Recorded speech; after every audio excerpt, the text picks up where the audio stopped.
हाँ तो प्रिय विद्यार्थियों, स्वामी केशवानंद उच्च माध्यमिक विद्यालय लक्ष्मणगढ़ अलवर के द्वारा संचालित की जा रही ऑनलाइन क्लासेज में आप सबका बहुत बहुत स्वागत है।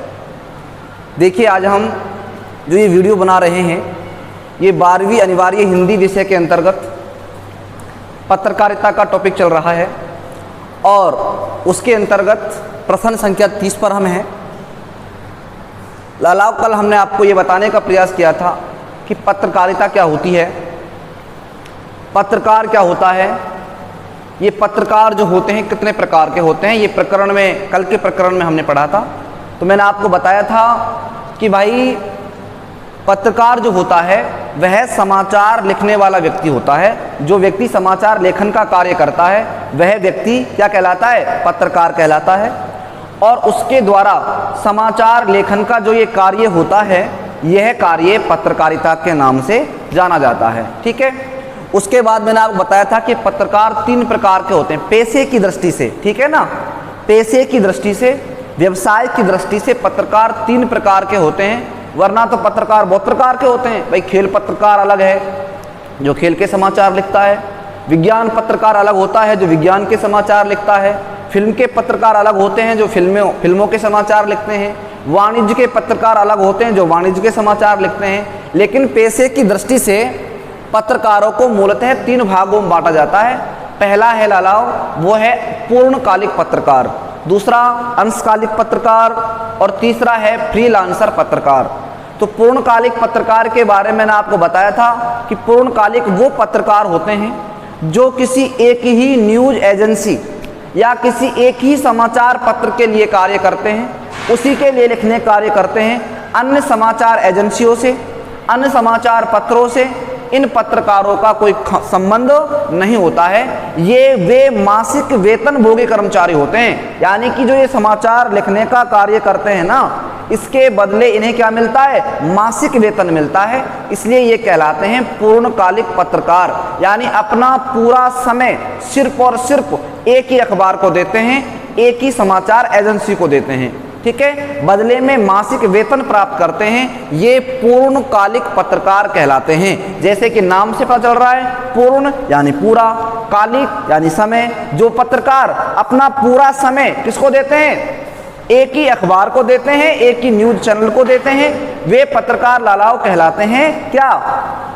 पूर्णकालिक पत्रकार। ठीक है। दूसरा जो पत्रकार है वह है अंशकालिक पत्रकार। नाम से पता चल रहा है, अंश का मतलब थोड़ा और कालिक का मतलब समय। यानी वे पत्रकार जो कि किसी एक अखबार से जुड़े नहीं होते हैं, एक से ज्यादा अखबारों के लिए, एक से ज्यादा समाचार पत्रों के लिए क्या करते हैं? काम करते हैं। बदले में उन्हें निश्चित मानदेय मिलता है। निश्चित मानदेय समझते हो ना भाई? एक समाचार के लिए 2 घंटे काम कर रहे हैं तो 2 घंटे के हिसाब से पेमेंट मिलेगा। ठीक है। दूसरे समाचार के लिए 1 घंटे काम कर रहे हैं तो 1 घंटे के हिसाब से पेमेंट मिलेगा। यानी जितना काम करेंगे उन्हें पैसा उतना मिलेगा। ये कहलाते हैं कौन से पत्रकार? अंशकालिक पत्रकार। वे पत्रकार जो एक से ज्यादा समाचार पत्रों के लिए क्या करते हैं? लेखन का कार्य करते हैं। ठीक है। और ये थोड़ा समय जो है सभी समाचारों को देते हैं, बदले में इन्हें निश्चित मानदेय मिलता है। ध्यान करना, पूर्णकालिक में मासिक वेतन मिलता है जबकि अंशकालिक में निश्चित मानदेय मिलता है। और तीसरा जो पत्रकार होता है लालाओ, वो होता है फ्रीलांसर पत्रकार। फ्रीलांसर पत्रकार यानी कि स्वतंत्र पत्रकार। वे पत्रकार जिन पत्रकारों का संबंध किसी भी समाचार पत्र से नहीं होता है, ना किसी न्यूज एजेंसी से होता है। ठीक है। ये पत्रकार स्वतंत्र रह करके स्वमति के अनुसार, यानी अपने मन के अनुसार, अपने विवेक के अनुसार, जैसी उनकी इच्छा होती है, जैसी उनकी विचारधारा होती है, उसके अनुसार क्या करते हैं? समाचार लेखन का कार्य करते हैं। ये न्यूज एजेंसियां इनके समाचारों को भुगतान करके खरीदती हैं। ये पत्रकार कहलाते हैं कौन से? फ्रीलांसर पत्रकार। अब बात आती है लालाओ अगले प्रश्न पर, और वो यह है कि अखबार के लिए प्रयुक्त भाषा में किन किन बातों का ध्यान रखा जाता है। यानी अखबार जो होता है, समाचार पत्र जो होते हैं, उनकी भाषा कैसी होती है, उन समाचार पत्रों की भाषा हमें कैसे रखनी चाहिए। वैसे बता देता हूं मैं आपको कि जो समाचार होते हैं, समाचार जो पत्र होता है, उस समाचार पत्र में समाचार लिखते समय कई बातों का ध्यान रखा जाता है। सबसे पहला ध्यान जो रखा जाता है वह भाषा का रखा जाता है। यानी समाचार पत्र की जो भाषा है ना, वो कैसी होनी चाहिए? आम बोलचाल की भाषा। उस भाषा में दिखावटीपन नहीं होनी चाहिए, क्लिष्टता यानी किसी प्रकार के कठिन शब्दों का उसमें प्रयोग भी नहीं करना चाहिए। दूसरी बात, ऐसे मुहावरों का प्रयोग नहीं करना चाहिए जो उसमें जबरदस्ती थोपे गए हों। यानी स्वाभाविक अगर मुहावरे आते हैं तो अच्छी बात है, जबरदस्ती मुहावरों का प्रयोग नहीं करना चाहिए। एक बात, संस्कृत निष्ठ शब्दावली यानी जो तत्सम शब्द होते हैं, उन तत्सम शब्दों का प्रयोग भी कम से कम करना चाहिए। किसमें? समाचार की भाषा में। और भाषा को इस तरह से रखना चाहिए, सहजता के साथ, सरलता के साथ, बिल्कुल आसानी से भाषा का इस्तेमाल करना चाहिए, जिसे पढ़ने वाला पाठक चाहे विद्वान हो वो भी समझ जाए, कम पढ़ा लिखा हो वो भी समझ जाए। यानी ऐसी भाषा किसकी रखनी चाहिए? समाचार पत्र की भाषा रखनी चाहिए, जिसे सहज कहते हैं। एक पढ़ा लिखा विद्वान भी उससे ज्ञान प्राप्त करता हो, एक कम पढ़ा लिखा व्यक्ति जो है उससे भी उसे क्या मिलता हो? ज्ञान मिलता हो। तो अखबार और पत्रिका के लिए लिखने वाले लेखक और पत्रकार को यह हमेशा याद रखना चाहिए कि वह विशाल समुदाय के लिए लिख रहा है। पहली शर्त क्या है? पहली शर्त यह है लालाओ कि जो पत्रकार लिख रहा है अखबार के लिए, उसे यह सोचना चाहिए कि मैं एक व्यक्ति के लिए नहीं लिख रहा हूँ, एक समुदाय के लिए नहीं लिख रहा हूं, मैं लिख रहा हूं संपूर्ण समुदाय के लिए, चाहे वो भारतीय है और चाहे वो अभारतीय है। यानी संसार भर के लोगों को उसकी भाषा क्या आनी चाहिए? समझ आनी चाहिए। यह ध्यान में रख करके वो क्या लिखता है? समाचार लिखता है, जिसमें एक विश्वविद्यालय के कुलपति सरीखे विद्वान से लेकर कम पढ़ा लिखा मजदूर और किसान सभी शामिल हैं। यानी उन सब लोगों के लिए लिखता है पत्रकार, जिनमें पढ़े लिखे कुलपति भी हो सकते हैं, अच्छे इंजीनियर डॉक्टर्स भी हो सकते हैं, अच्छे शिक्षक भी हो सकते हैं। तो एक आम नागरिक हो सकता है, किसान हो सकता है, एक मजदूर हो सकता है। अगर मजदूर पढ़ेगा उसे भी उससे ज्ञान प्राप्त होगा, एक बड़ा अच्छा शिक्षक पढ़ेगा उसे भी उससे ज्ञान प्राप्त होगा। तो पत्रकार जो होता है उसका उद्देश्य अपनी सूचना को सर्वसाधारण को पहुंचाना होता है। ये इसकी शर्त होती है, किसकी? समाचार की भाषा की। ठीक है, इसलिए उसकी लेखन शैली, भाषा और गूढ़ से गूढ़ विषय की प्रस्तुति ऐसी सहज, सरल और रोचक होनी चाहिए कि वह आसानी से सबकी समझ में आ जाए। पत्रकारीय लेखन में अलंकारिकता यानी किसी प्रकार का बाहरी दिखावा नहीं होना चाहिए, उसमें अलंकारिकता से बचना चाहिए। संस्कृत निष्ठ शब्दावली जो है उससे भी बचना चाहिए। ठीक है ना? जो आम बोलचाल की भाषा होती है उसी का इस्तेमाल अलाव किसमें करना चाहिए? पत्रकारिता में करना चाहिए। ठीक है, पाठकों को ध्यान में रखकर अखबारों में सीधी, सरल, साफ सुथरी लेकिन प्रभावी भाषा के इस्तेमाल पर जोर दिया जाता है। यानी पाठक किस प्रकार के हैं, जिस प्रकार से पाठकों की रुचि है, पाठकों की भावनाएं हैं, किस प्रकार के समाचार पढ़ना लोग पसंद करते हैं, उसी भावना को ध्यान में रखते हुए समाचार क्या करता है? समाचार पत्र का जो पत्रकार होता है वो अपने समाचारों का ताना बाना बुनता है। ठीक है, शब्द जो होते हैं सरल हों, आसानी समझ में आने वाले होने चाहिए, और समाचारों के जो वाक्य हैं वो छोटे छोटे होने चाहिए। यानी बड़े वाक्यों से बचना चाहिए, संयुक्त वाक्यों से, मिश्र वाक्यों से बचना चाहिए। जहां तक हो सके सरल वाक्यों का इस्तेमाल या साधारण जो वाक्य होते हैं उनका इस्तेमाल पत्रकारिता की भाषा के लिए करना चाहिए। जटिल और लंबे वाक्यों से बचना चाहिए। भाषा को प्रभावी बनाने के लिए गैर जरूरी विशेषणों यानी जिन विशेषणों का कोई काम ही नहीं हो, जिनकी कोई आवश्यकता ही नहीं हो, ऐसे विशेषणों का भी क्या नहीं करना चाहिए? भाषा में इस्तेमाल नहीं करना चाहिए। शब्दावली जिससे बहुत कम पाठक परिचित होते हैं, ऐसी शब्दावली का परहेज करना चाहिए। यानी ऐसे शब्दों का पत्रकारिता की भाषा में इस्तेमाल नहीं करना चाहिए जिनको आम नागरिक समझता ही नहीं हो, जिनको आम व्यक्ति समझ ही नहीं पाता हो। ऐसे शब्दों का परहेज करना चाहिए, किसमें? पत्रकारिता की भाषा में। और एक बात और है, एक ही बात को यानी पत्रकारिता जब करते हैं, समाचार जब लिखते हैं, तो उसमें हमें भाषा संबंधी ये भी ध्यान रखना चाहिए। कौन सा? कि एक ही बात को बार बार ना दोहराएं। ये नहीं है कि एक बात हमने कह दी फिर थोड़ी देर बाद उसको घुमा फिरा कर उसी बात को कह रहे हैं, फिर उसी बात कह रहे हैं। इस तरह से बात का दोहराव नहीं होना चाहिए। ये भाषा संबंधी ध्यान रखना हमें अपरिहार्य, अनिवार्य है। ठीक है, तो पहली बात हो गई लड़कों समाचार के तत्वों में पहली बात क्या बताई थी मैंने आपको कि भाषा का सही प्रयोग होना चाहिए, सहज प्रयोग होना चाहिए, ठीक है ना, और आम बोलचाल की भाषा का क्या करना चाहिए, इस्तेमाल करना चाहिए। एक बात। दूसरी बात आती है समाचार के तत्वों की, वो है लालाओ समाचार के ककार, यानी समाचार जब लिखा जाता है ना तो कौन से ककारों का प्रयोग किया जाता है। ये ककार क्या है? ककार का मतलब है समाचार लिखते समय जिन 6 प्रश्नों का उत्तर लिखा जाता है वे 6 प्रश्न समाचार के 6 ककार कहलाते हैं। यानी समाचार जो होता है उस समाचार में मूलतः कितने प्रश्नों का उत्तर होता है? 6 प्रश्नों का उत्तर होता है, और वो 6 प्रश्न क्या कहलाते हैं? ककार कहलाते हैं। ये 6 प्रश्न कौन कौन से होते हैं? सबसे पहला प्रश्न होता है क्या, और क्या के उत्तर में क्या लिखते हैं? घटना, कि घटना क्या है, समस्या क्या है, मुद्दा क्या है, विषय वस्तु क्या है, जिसमें क्या बताएंगे? क्या का उत्तर बताएंगे। तो पहला ककार कौन सा हो गया? क्या। दूसरा ककार है कब।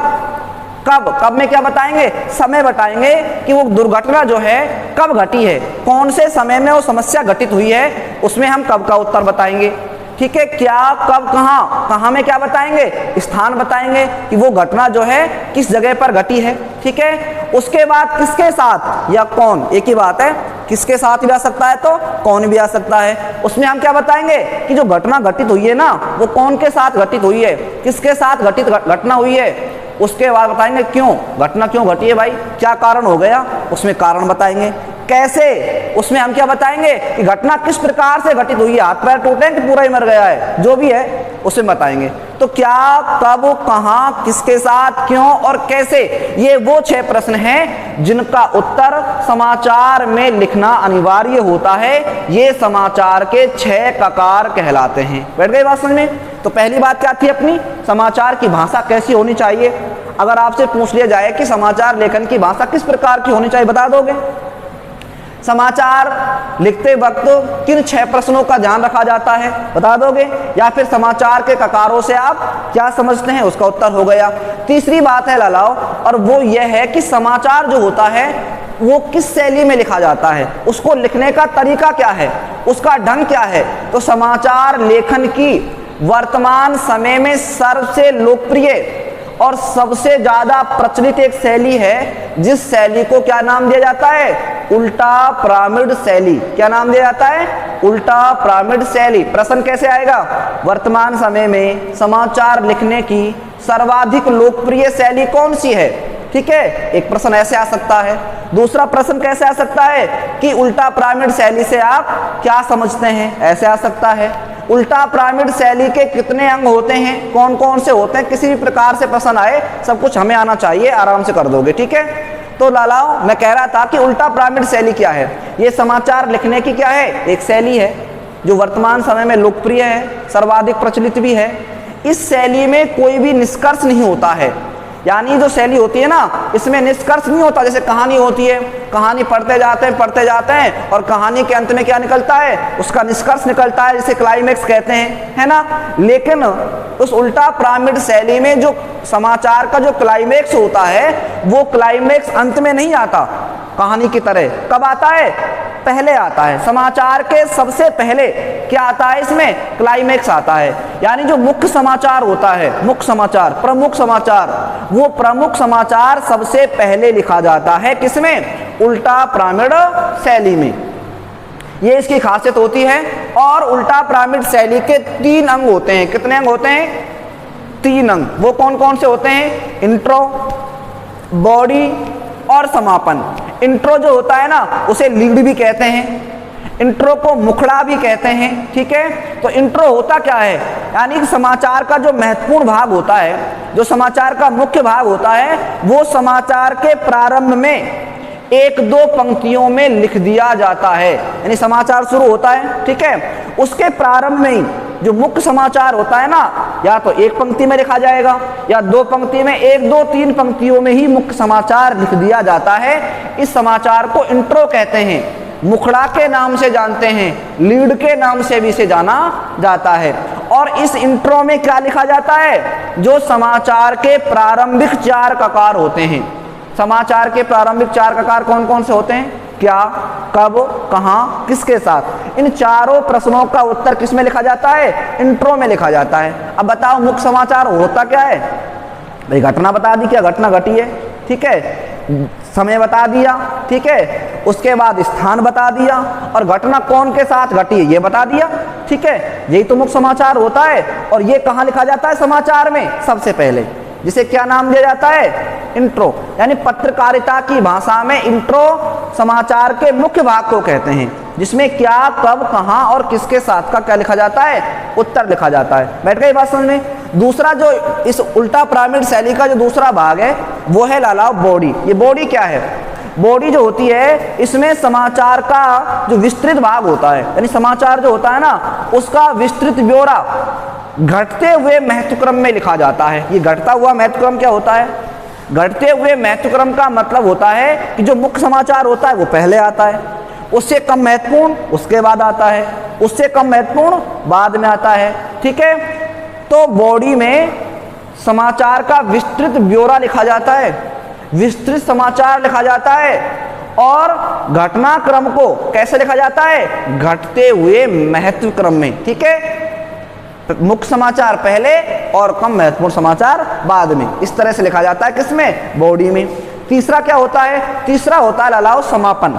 ये समापन जो होता है समाचार का अंतिम भाग होता है, जो समाचार के सबसे अंत में आता है और पूरी तरह जुड़ा किससे होता है? बॉडी से जुड़ा होता है। जैसे चोर चोरी करके फरार हो गए, पुलिस उनकी छानबीन कर रही है, आगे की सूचना पुलिस सूत्रों के अनुसार दी जाएगी। ये समाचार का अंतिम भाग होता है। ये लगभग समाचार का सभी में अंत इसी प्रकार से होता है, ठीक है। तो ये मैंने बता दिया आपको, क्या समाचार के तत्व बता दिए, ठीक है। एक बात का समाचार में और ध्यान रखा जाता है और वो होती है लाओ डेडलाइन। क्या होती है?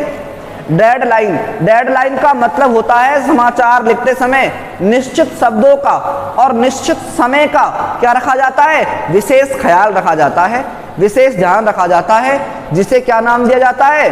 डेडलाइन नाम दिया जाता है। जैसे 5 मिनट का समाचार है तो 5 मिनट में कितने शब्द आने चाहिए उतने ही शब्दों का इस्तेमाल किसमें किया जाता है? समाचार में किया जाता है, ठीक है ना। या फिर मान लीजिए समाचार के लिए, भाई समाचार का प्रसारण समय क्या है? अगर रेडियो के लिए मान लो हम समाचार लिख रहे हैं तो रेडियो के प्रसारण के साथ ही डेडलाइन होती है। भाई सुबह का समाचार सुबह प्रकाशित होगा, दोपहर का दोपहर को होगा, शाम को होगा। ये तो नहीं है कि सुबह के समाचार को दोपहर में सुन लें हम, ऐसा तो नहीं है ना, नहीं हो सकता। तो ये समय की क्या है? बाध्यता ही तो है। तो समय की बाध्यता या शब्दों की बाध्यता किस नाम जानी जाती है पत्रकारिता में? डेडलाइन के नाम से, ठीक है। तो समाचार लिखते समय निश्चित शब्दों का, निश्चित समय का विशेष ध्यान रखा जाता है, जिसे डेडलाइन कहा जाता है, ठीक है। तो एक शब्दावली और निकल कर आ गई, कौन सी? डेडलाइन।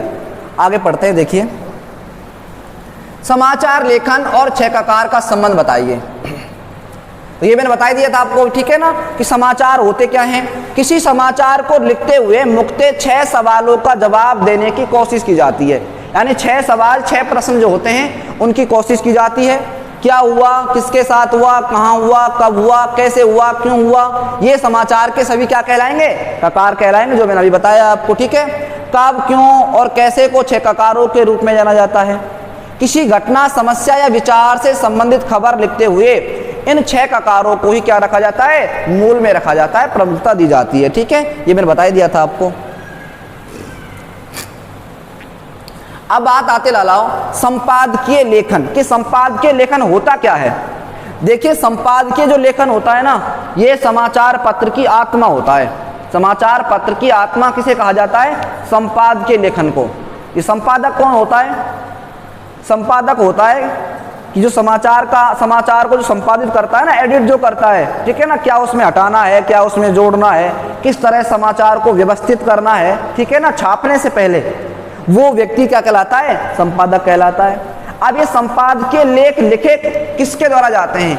ये संपादकीय लेख किसी भी अखबार के संपादक के द्वारा लिखा जाता है या फिर किसी वरिष्ठ पत्रकार जो होता है, जो बड़ा पत्रकार होता है, अनुभवी पत्रकार जो होता है, या फिर उसके द्वारा ये लेख लिखे जाते हैं। तो संपादकीय लेखों को लिखने का कार्य कौन करता है? संपादक। या फिर कौन करता है? वरिष्ठ पत्रकार, ठीक है। 2 बात समझ बैठ गई। समाचार पत्र की आत्मा के नाम से किसे जाना जाता है? संपादकीय लेख को जाना जाता है। अब ये संपादकीय लेख होते क्या हैं, ये मैं आप बता रहा हूं। ऐसे मुद्दे, ऐसी समस्याएं जो आम लोगों की समझ से क्या होती हैं, परे होती हैं, जिनको आम आदमी समझ नहीं सकता। जैसे नोटबंदी है, मुद्रास्फीति है, क्या समझेगा आम आदमी इससे? नहीं समझ सकता ना।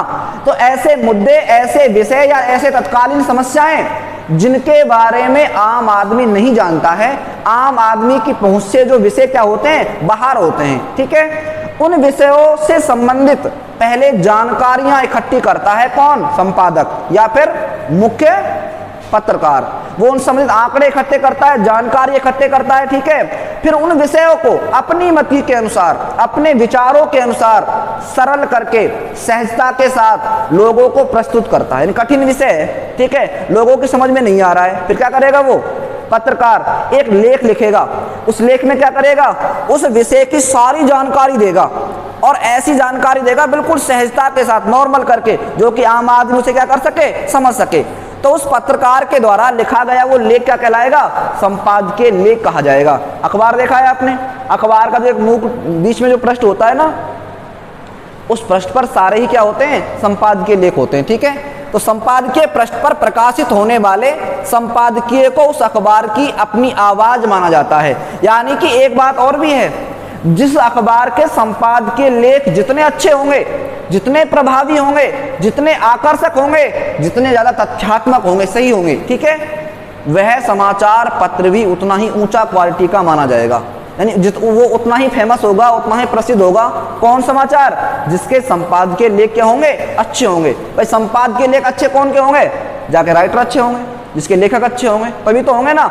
और जिसके लेखक अच्छे होंगे उनकी बातें अच्छी होंगी, उनकी बातें ठीक होंगी, लोग क्या करेंगे? उन पर विश्वास ज्यादा करेंगे। तो ये समाचार पत्र की क्या माने जाते हैं? मुख्य आवाज माने जाते हैं।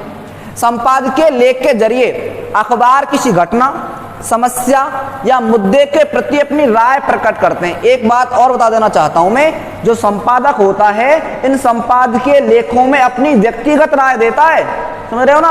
अब हो सकता है आपकी राय उस लेखक की राय से भिन्न हो, आप उसकी बात से समर्थ हो या उसकी बात से मतलब उसको स्वीकार कर रहे हैं या नहीं कर रहे हैं, ये अलग बात है। लेकिन मुख्य बात क्या है? मुख्य बात यह है कि वो अपनी स्वयं मति के अनुसार लिखता है, अपने स्वयं विवेक के अनुसार लिखता है। अब चाहे वो लोगों को पसंद आए और चाहे लोगों को पसंद ना आए, ठीक है। किसी व्यक्ति विशेष का विचार नहीं होता, इसलिए उसे किसी के नाम के साथ नहीं छापा जाता। संपादकीय लिखने का दायित्व उस अखबार में काम करने वाले संपादक और उनके सहयोगियों पर होता है। यानी बताया ना मैंने आपको कि संपादकीय लेख हमेशा कौन लिखता है? या संपादक लिखता है या फिर वरिष्ठ पत्रकार लिखता है। इनके अलावा कोई रिपोर्टर क्या नहीं लिखता? संपादकीय लेख नहीं लिखता। अगर कोई गलती होती है, कोई त्रुटि होती है, कोई समस्या बनकर मुद्दा सामने आता है, तो उसका जिम्मेदार भी कौन होता है? वो पत्रकार या संपादक ही होता है। आमतौर पर अखबारों में सहायक संपादक संपादकीय लिखते हैं, कोई बाहर का लेखक या पत्रकार संपादकीय नहीं लिख सकता। अब बात यह है भाई, हर पत्रकार की विचारधारा अलग होती है, हर समाचार पत्र की विचारधारा अलग होती है ना, अपने मुद्दों को लेकर चलता है, वो क्या क्या उसके मुद्दे होते हैं, ठीक है। तो वो समाचार लिखने वाला जो व्यक्ति होता है, संपादकीय लेख लिखने वाला व्यक्ति होता है ना, उसी का कोई अपना होता है, उसी का संपादक होता है, कोई बाहर का आदमी नहीं है। ये नहीं है कि किसी बाहर के आदमी समाचार लिखवा लिया और उसे हमने छाप दिया, ऐसा नहीं होता संपादकीय लेख में। संपादकीय लेख तो उसके व्यक्तिगत संपादक द्वारा ही लिखा जाता है, ठीक है। एक प्रश्न और पढ़ लेते हैं, ठीक है ना। देखिए स्तंभ लेखन क्या होता है।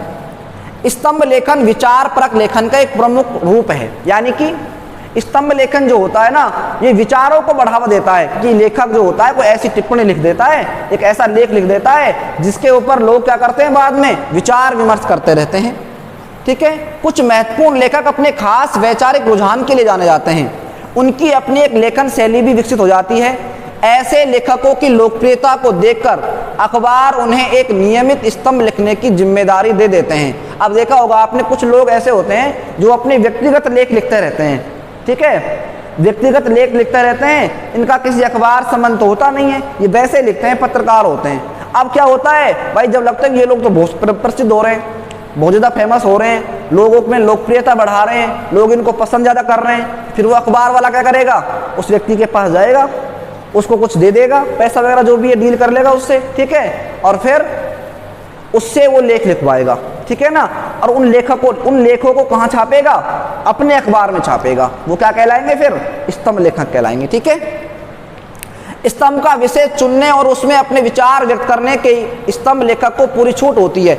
अब जो स्तंभ लेखक होता है ना, उसे विषय चुनने की, अपने विचार व्यक्त करने की क्या होती है? पूरी स्वतंत्रता होती है। ये नहीं है कि अखबार का संपादक कहेगा कि भाई इस विषय पर लिख, तो उसी विषय पर लिखेगा, ऐसा नहीं है।